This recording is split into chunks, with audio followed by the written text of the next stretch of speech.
कर्नाटक में जो प्रियांक खड़गे हैं, उनका एक बयान आता है, उन्होंने कहा है कि आरएसएस एक शैतान है और उसकी परछाई बीजेपी है। हम शैतान से लड़ रहे हैं और शैतान से लड़ेंगे तभी देश आगे जाएगा।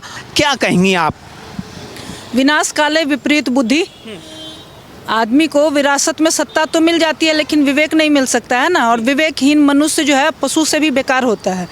यही साउथ में उदयनिधि स्टालिन ने कहा था कि ये फ्लू है और मलेरिया है, इसको ख़त्म करना चाहिए हिंदुत्व को। तो परिणाम देख रहे हैं ना।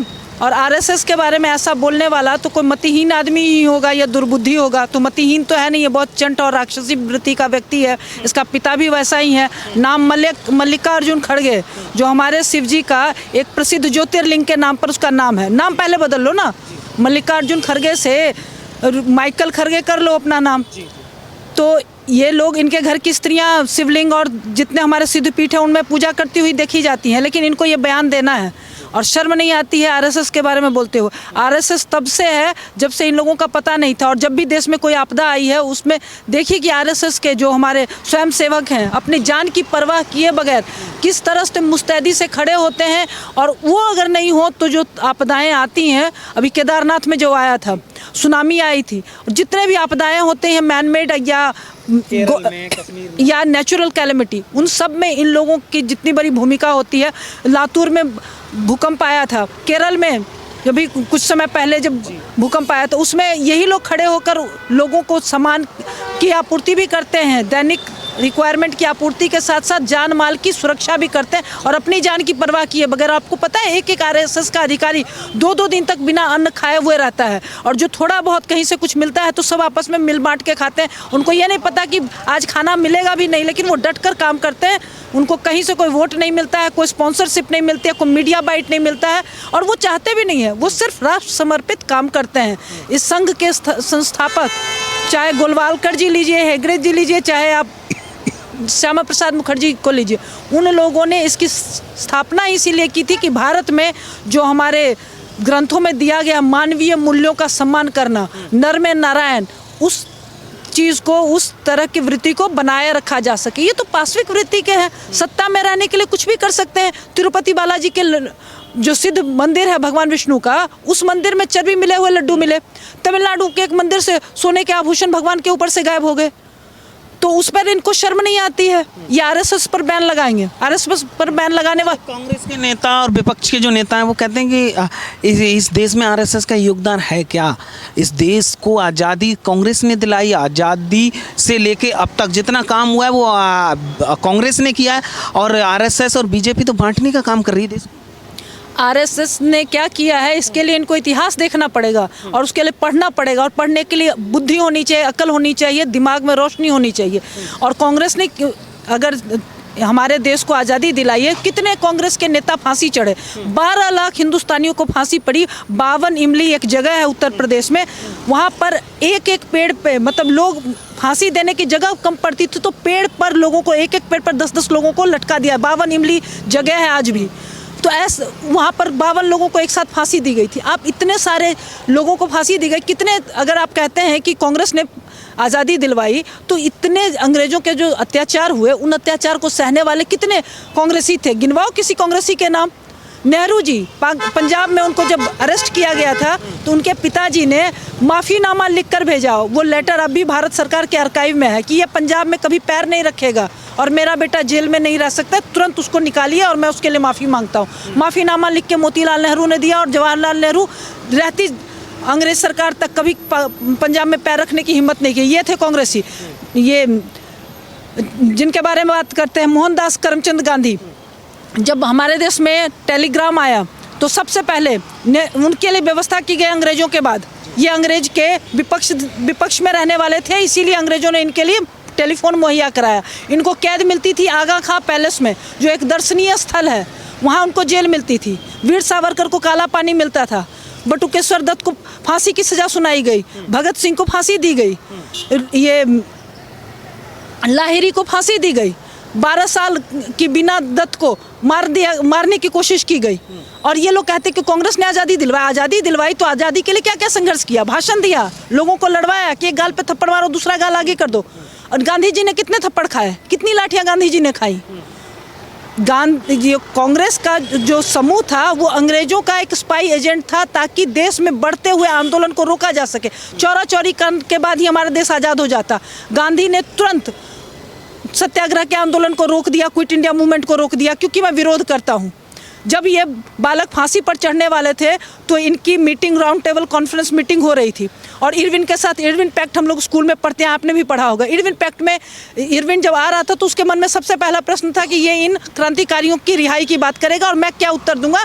ही was prepared for that, and to utmost shock this man Gandhi, Mohandas Karamchand Gandhi, didn't even ask the question, उसने पूछा तक नहीं। बाद में इरविन को ही, आप समझो कि कैसे आज़ादी की लड़ाई लड़ने वाले सिपाही थे कि जो युवा, जो देश का भविष्य होने वाले, उनको अकाल मृत्यु दी जा रही है, फांसी दी जा रही है, अपने ही देश की सुरक्षा के लिए खड़े होने वालों को फांसी दी जा रही है, और गांधी कुछ नहीं बोल रहे हैं और उन्होंने आज़ादी दिलवाई।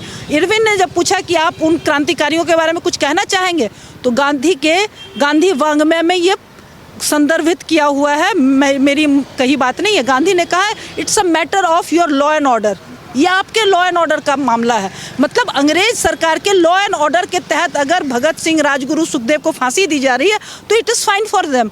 और ये कहते हैं आज़ादी दिलवाई थी इन्होंने।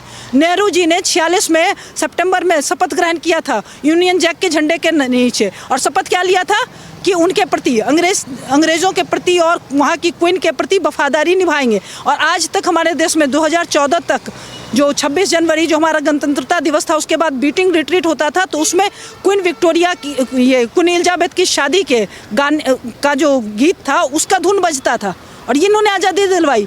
नेहरू ने वंदे मातरम को हमारे देश का राष्ट्रीय गीत नहीं होने दिया और कहा कि इससे एक समुदाय की आत्मा आहत होगी, और मैं तो इसको समझ ही नहीं पाता हूँ, मैं इसके बारे में क्या कह सकता हूँ, मुझे डिक्शनरी देखनी होगी। इतना मूर्ख आदमी से उसको पंडित कह रहे हैं, और इन्होंने आज़ादी दिलवाई। आज़ादी दिलवाने के लिए क्या क्या संघर्ष किया, कितने लाठियाँ खाई और क्या क्या काम किया। आज़ादी दिलवाना तो दूर की बात है, आज़ादी मिलने के बाद भी हम लोग गुलामी की मानसिकता में जिराए गए। एजुकेशन के नाम पर हमारे देश में अंग्रेज़ी ऐसी थोपी गई। पहला ऐसा विश्व का देश है जो अपने देश पर कुशासन करने, अपने देश पर जो ये थोपने वाले, हमारे देश पर जो ऑपरेशन और इस तरह से हमारे देश का सप्रेशन करने वालों का महिमा मंडन होता रहा। आज भी हमारे देश में आप देखिए, मैक्स मुलर मार्ग है, डलहौजी है हिमाचल में। हमारे देश में जितने भी ये अंग्रेज थे उन सब के नाम की सड़कें आज भी हमारे देश में, कनॉट प्लेस क्यों है?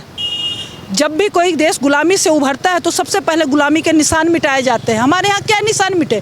उन सबको और महिमा मंडित किया गया।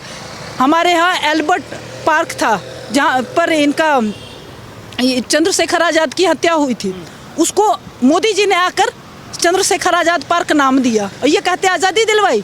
तुमने आज़ादी नहीं दिलाने के लिए कांग्रेस का गठन किया, और तब तक करते रहे जब तक कि लोग आप ऐसे बाहर नहीं हो गए सत्ता में, मतलब कि मजबूरी में अंग्रेज़ों को भागना पड़ा हमारे देश से। और उसके बाद भी तुमने इस देश के दो टुकड़े करा के माने, क्योंकि नेहरू को सत्ता चाहिए था, प्रथम प्रधानमंत्री का तमगा चाहिए था, और ये आज़ादी दिलवाए। और उसके बाद अंग्रेज़ों का महिमा मंडन तो होता ही रहा, अंग्रेजियत हमारे माथे पर थोप दी गई। जिसको अंग्रेज़ी नहीं आती है वो उसको कुछ नहीं आता है, ऐसी मानसिकता। क्रिश्चियन मिशन स्कूल को एड दिया जाता था, मदरसों को एड आज तक दिया जा रहा है, और गुरुकुल समाप्त कर दिए गए। हमारे हिंदू ग्रंथों के बारे में पढ़ाया नहीं गया। मंदिर के पैसे से आज भी हमारे देश के इकोनॉमी का बहुत बड़ा हिस्सा संपन्न हुआ पड़ा है। हमारे मंदिरों पर टैक्स क्यों लगता है?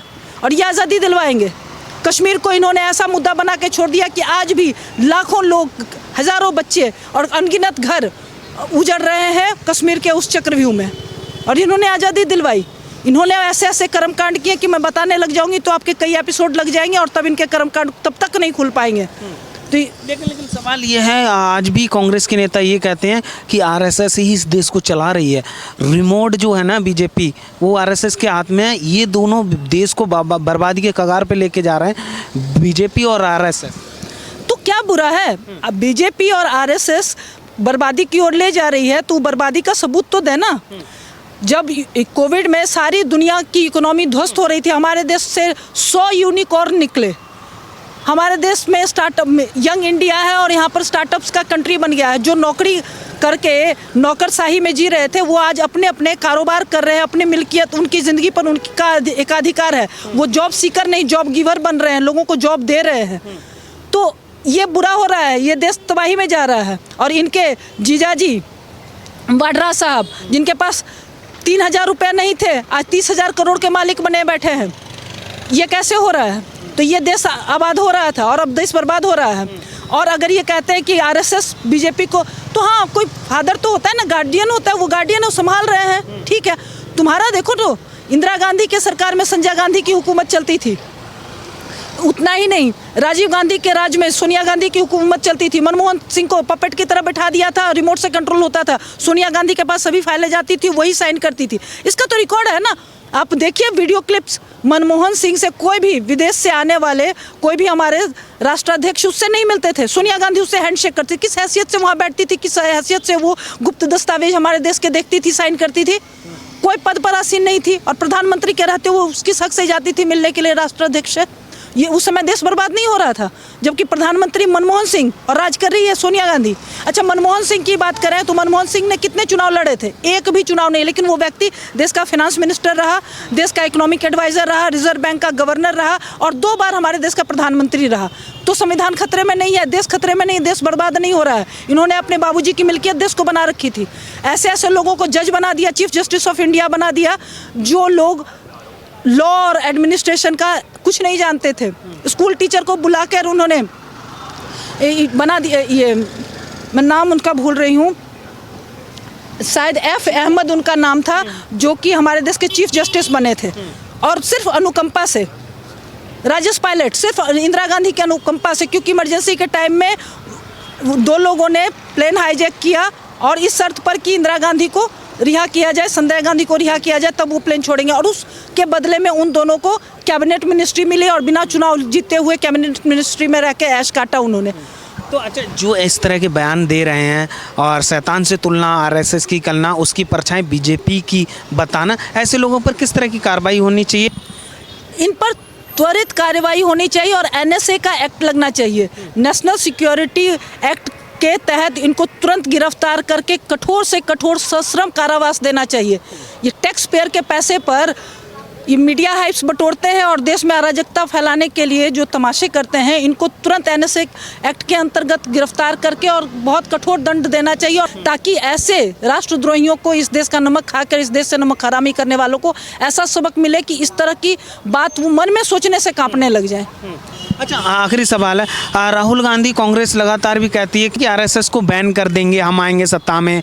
कई राज्यों में ऐसा बोला भी गया है। आरएसएस देश के लिए नहीं, इनके लिए खतरा है, क्योंकि जब गांधी जी की हत्या हुई थी तो तुरंत आरएसएस को बैन कर दिया गया था, क्योंकि इनको डर था कि भाई ऐसा ना हो जाए कि भाई इनकी पोल पट्टी खुल जाए। तो ये आरएसएस को आतंकी संगठन कह के, कुछ ना कुछ कह के कलंकित करते रहते हैं और उसको दबाने की कोशिश करते रहते हैं, क्योंकि इनका तो कुछ चलना है नहीं। तो ये ऐसे ऐसे विवादास्पद बयान देते हैं ताकि मीडिया हाइप मिले और देश में किसी तरह से अराजकता आए और ये इनके प्रकार सत्ता में आ जाए, क्योंकि इनके परिवार की जो परिपाटी है ना, चुनाव बिना जीते सत्ता में आ जाते, बाद में इमोशनल ब्लैकमेल करके सत्ता हासिल कर लेते। इंदिरा गांधी तब सत्ता में आई जब संदिग्ध अवस्था में लाल बहादुर शास्त्री जी की मृत्यु हुई। राजीव गांधी तब सत्ता में आए जब इनकी माँ की निर्मम हत्या हो गई। माँ की अंत्येष्टि से पूर्व इन्होंने शपथ ग्रहण कर लिया, बाद में इमोशनल भावनाओं में बह के इमोशनल स्थिति में इन्होंने सत्ता काबिज कर लिया, उसके बाद फिर चुनाव जीत नहीं सके।